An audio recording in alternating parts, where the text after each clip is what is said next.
Hey, my name is Victoria, and I'm here to tell my testimony. When I was 5 years old, about maybe I was four. I was very young. My mom had a boyfriend, and we were around him a lot. When I was younger, my mom noticed some behavior that was not normal for a little girl to be doing. I would be drawing pictures of penises, um, and I didn't live with my dad. I lived with my mom and my sister. There's no way that I could have seen something like that unless somebody showed it to me. My mom asked me questions about it. She was really worried about it. She was just like, did somebody hurt you? Did somebody touch you? And I just told her, I was like, yeah, very innocently as a child would. After that, my mom went and tried to kill the man. Thank the Lord that she didn't, because that wouldn't have been good. But so yes, I was inappropriately touched by my mother's boyfriend when I was 4 or 5 years old. After that, I went through a series of therapy, and that helped a lot.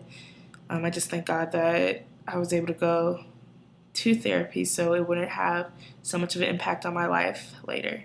A couple of years after that, my mom started to use meth, and I was young then too. Well, actually, when I was inappropriately touched, I believe she was using then too, but I didn't really notice until I was about 6 or 7. Even then, I had a sense of normalcy for that. Our living conditions weren't the best.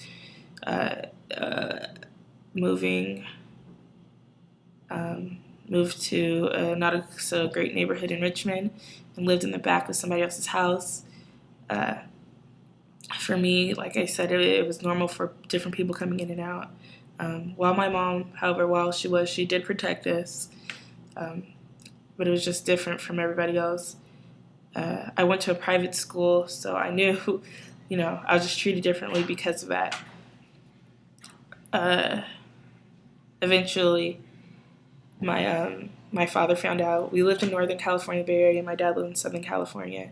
And I don't know if my sister called and told him what was going on because my sister was 13 or 14 at the time, 12, 13, 14, something around there. And my mom ended up getting help for it. However, how we went about that wasn't the greatest. I remember going to school one day, being dropped off, and my mom just saying, I'm not going to see you for a long time. And when you're in the second or third grade, when your mother tells you that she's not going to see you for a long time, it definitely affected me. I didn't know what that meant. It was just I won't be able to see you. And I got out the car, and I probably didn't talk to my mom for like 8 months. I didn't see her, couldn't talk to her, couldn't write to her. I didn't know why. I was really hurt by that. My sister, who was then, she did not take the role of a mother, but she did. She was my older sister, and her being affected by it, her being hurt by that, also affected me because I looked up to her so much. Being raised by my father, who's great because I don't necessarily have daddy issues, but I definitely have mommy issues. I remember not knowing the girly things to do. I always was just envied people who had their mom. I remember people, just like parents volunteering for field trips. I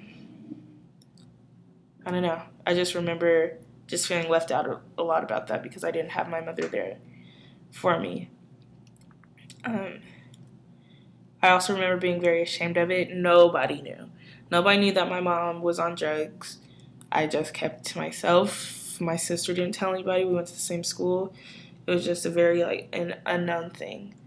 In a couple years, she got out of rehab. Thank God that she got the help that she needed, and that she's been clean ever since. And so going through high school, it was fine.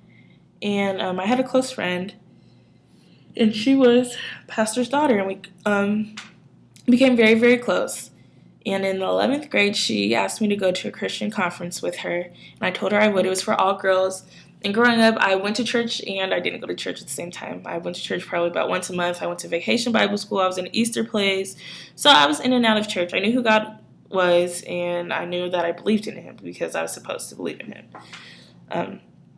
But yeah, so I went to the Christian conference, and at the end, I just remember being very moved by it. And the pastor asked, is there anybody who doesn't know God for themselves or who wants to rededicate their life?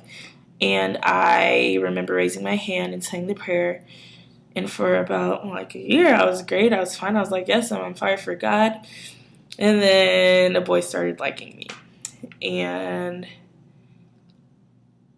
even when I first was saved, I wasn't necessarily in the word like I needed to be. I still had very worldly views and not necessarily all biblical views. I remember, at least for my parents, don't have sex. I never heard them say don't have sex until you're married. I heard them say don't have sex until you find somebody that loves you. I thought I found somebody that loved me, and I ended up having sex. That Sunday, I remember like crying and praying and saying, Lord, I'm sorry, I'm not going to do this. But 2 days later, I was at it again. So at this point, I was living like I was two people. I was still on the praise and worship team at my church. I knew how to play Christian. I knew how to play a Christian girl. I knew I could play both of them. And for a while, it was working for me. I was like, okay, I can live for God and live for the world. However, 6 months, 7 months, as time went on, that was not working for me. My friendships that I had, they didn't vanish, but they definitely tore. They weren't the same. People noticed that I wasn't the same. So I went to college here at CSUN, and I'd never been a drinker or smoker. And then all of a sudden when I got here, drinking, smoking all the time, to the point where I was probably smoking every day.